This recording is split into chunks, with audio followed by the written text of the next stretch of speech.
Paano nga ba gamitin ang green screen dito kay Facebook? Sa video na ito ay marami nang nakakalam, ngunit sa mga hindi pa nakakalam at sa mga baguhan dyan, para sa inyo ang video na ito. Kaya panoorin mo ito hanggang dulo para masundan at maunawaan mo ang bawat step sa gagawin nating tutorial. Kaya tara, simulan na natin! Ang unang step nga dito mga ka-reels ay click natin ang C dashboard. Ayan, and then dito naman makikita natin sa tools ang earn achievements for creating reels. So click natin. Then kapag na-click na natin, makikita natin dito sa may 1K plays, 2K plays. So example itong 3K plays. So click natin ito. Then click ang create a reel.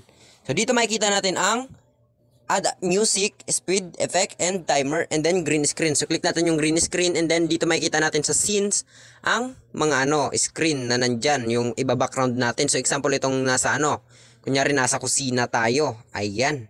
So, dito kayo nang bahala maggawa ng reaction video kung anong gusto nyo. And then sa camera roll naman, click natin yung picture na gusto nyong gawan ng reaction video. So, example ganito. Ayan, kunyari nga magpapasalamat ka dahil napakataas ng mo. And then dito makikita natin ang yan, may timer, effects, speed, add music. So dyan lamang po mga ka-reels nagtatapos ang ating simple tutorial. Sana nyo nasundan at naunawaan mo ang simple steps sa tutorial video na ito.